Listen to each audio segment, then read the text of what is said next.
You're listening to episode number 8 of Overprescribed.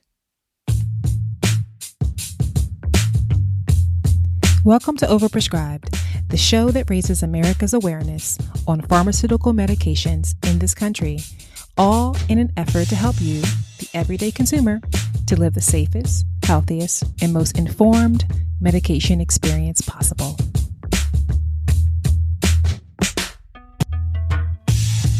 In 1997, a federal law was passed to require registration of clinical trials conducted here in the U.S. This law allowed for the birth of a website called ClinicalTrials.gov. The website debuted on February 29th of 2000, and the law was called the Food and Drug Administration Modernization Act of 1997. Now, if you work in clinical research, especially on the operational side of clinical research, regardless of whether the trial is privately funded or federally funded, then you're probably really familiar with ClinicalTrials.gov because, again, the requirement. However, if you don't work in clinical research or you haven't done any Google searches for clinical trials in the US, for example, you may not know anything at all about this site, which is unfortunate considering that it is meant for a wide audience according to ClinicalTrials.gov. So not just healthcare providers and researchers, but also the general public. So since ClinicalTrials.gov launched back in 2000, it's been applauded as an award-winning, innovative website. Different states like Maine, for example, have come up with some of their own requirements on which trials should be registered. It's gained international recognition as a relevant data set of clinical trial study representation. And in 2007, with the passing of the Food and Drug Administration Act of 2007, probably as a means to signify the importance of making sure the public was aware of clinical trials in America, Congress passed additional law that increased the amount of information being required to show up on the website, and even an issuance of penalties, like up to $10,000 a day for sponsors or responsible parties of a particular clinical trial, regardless of academic or pharmaceutical company affiliation, who were not providing certain information to ClinicalTrials.gov by a certain timeline. The U.S. government wanted to send a signal that this site meant business, and all those in the clinical trial space need not to consider stepping outside of that expectation and mandate. ClinicalTrials.gov has not only been meant to serve as a way for anyone to go on the site and do a quick research or an advanced search for particular trials, but it's also been a place for people to read results of completed clinical trials. Okay, there's this thing called the final rule. It was issued by the U.S. government, and the actual title is Final Rule for Clinical Trials Registration and Results Information Submission. It's long, but it's important, and I want to read from it. So, quote, in general, this rule requires the submission of results information not later than 1 year after the completion date, referred to as the primary completion date on the website of the clinical trial, which is defined as the date of final data collection for the primary outcome measure. Results information submission could be delayed for up to 2 additional years from the date of submission of a certification that either an unapproved, unlicensed, or uncleared product studied in the trial is still under development by the manufacturer, or that approval will be sought within 1 year after the completion date of the trial for a new use of an approved, licensed, or cleared product that is being studied in the trial. This rule also permits responsible parties to request extensions to the results information submission deadlines for, quote, good cause, end quote, as well as a permanent waiver of results information submission requirements for extraordinary circumstances, end quote. So that's the final rule statement on results information submission. And this is where some of the not so widely publicized controversy of this website starts. And why? Well, because as I speak, there are clinical trial studies that have not reported their results, despite the deadlines, despite the penalties, and those trials are not being penalized. So I've been doing my own research over the last 2 or 3 years on what is or what isn't on the ClinicalTrials.gov website. So I'm not surprised to hear that. But actually, I've been most concerned about what shows up and doesn't show up in the results. So even when people add results, how useful, how transparent, or how helpful are those results? Is Clinical Trials really user-friendly for all age cohorts to use the site? Is it an outdated website? And here's a shortcoming that I've always known about ClinicalTrials.gov, simply from working in clinical research, and that is that information that you see when you say, click on a particular drug trial is really just a snapshot of information that could be considered old or out of date, because those managing trials are not required to make sure real-time information is entered. Now, I've worked on more than one study where we only updated the data on ClinicalTrials.gov when certain major changes to our study occurred, or maybe just annually. As a matter of fact, I always got the impression that ClinicalTrials.gov was just an administrative headache, something to complete, be done with it, and just move on. Represent your information, fill out all the fields, and move on.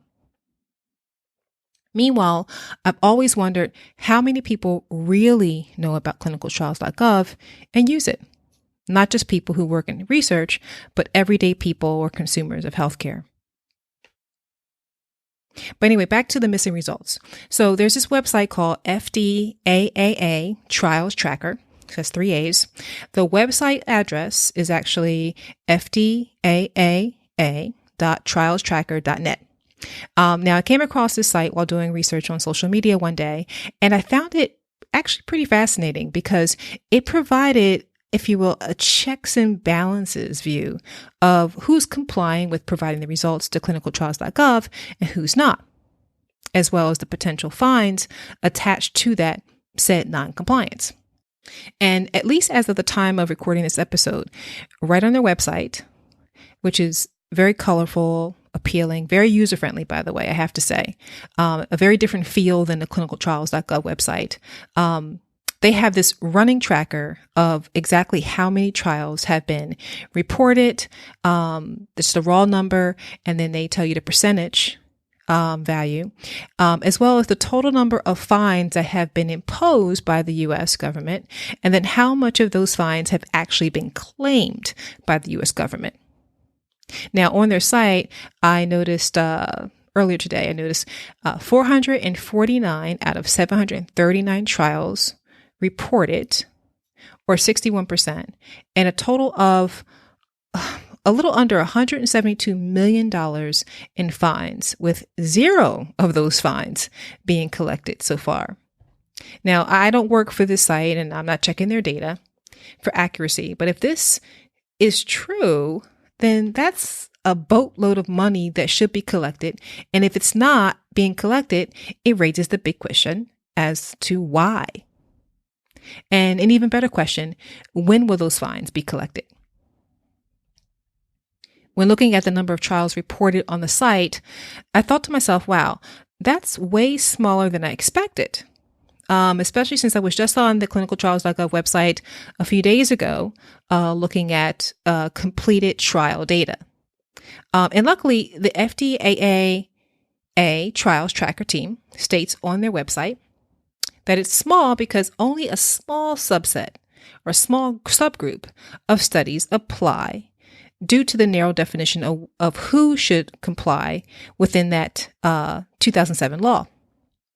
And yes, it's really small because when I accessed the ClinicalTrials.gov website, I noticed over 119,000 studies that were considered complete, but without any published results on the website, with only a little over 26,000 completed trials or studies with results published on the site. I'm going to include a link to this FDAAA trials tracker in the show notes, and I encourage you to check out their facts page to really get the 411 on why they are doing this work and why it's relevant. But here's how I will summarize ClinicalTrials.gov. Okay, number one, it's a site that everyone in America should know about, which is why I'm devoting a whole podcast episode to it, especially if you are participating in healthcare as a clinical trials volunteer or have a loved one participating. Two, if you access the site, the search tool is right on the homepage, so it's very convenient. You can't miss it. But you may find more value in accessing the advanced search. Three, if you access the results section of any completed trial, be prepared to just see very generalized information like how many completed the trial, possible information on race and ethnicity breakdown of subjects, and also be prepared to not see all the serious or non-serious adverse events that occurred in that clinical trial. And then lastly, my number 4 thing that I would just summarize about ClinicalTrials.gov is, and probably most of all, be prepared to have an inability to easily find the information on trials that led to a particular drug approval. Say, for example, for a drug that you're seeing advertised on TV right now, because it's just not easy, which I think would be the biggest value or one of the big values or value adds for the public. Being able to go right to the study or studies that led to a drug approval, and then being able to see helpful results information that will help not just the patient, consumers, but also healthcare providers to review just another set of information that will help them to make determinations or decisions on whether or not they think a particular medication may be something that they're comfortable with, that you're comfortable with taking and adding to someone's treatment plan. So I think ClinicalTrials.gov is an important website, but I think it's also a site that could benefit from improvements in making it more user-friendly and having more information available to the public to make informed decisions.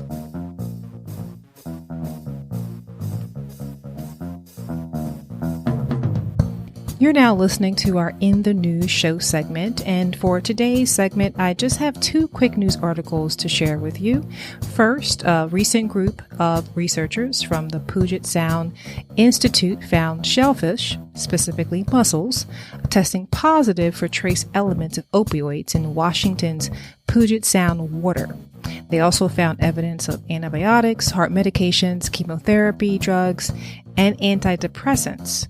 The primary source of this occurrence is apparently due to discharge of medications that are being passed from wastewater treatment plants into that body of water. Also in the news, a semi-truck driver was found responsible for a May 23rd crash with a school bus in Milwaukee due to apparent over-medication. This bus driver or this truck driver was apparently over-medicating on sertraline, which also goes by the brand name Zoloft. Zoloft is an anti-anxiety or antidepressant prescription drug. He was also found to have in his possession alprazolam, which goes by the brand name Xanax. Apparently, he had taken 69 of those Xanax pills in about 8 days, which is more than twice the prescribed dose. And this over-medication, again, led to his impairment and led to that particular crash.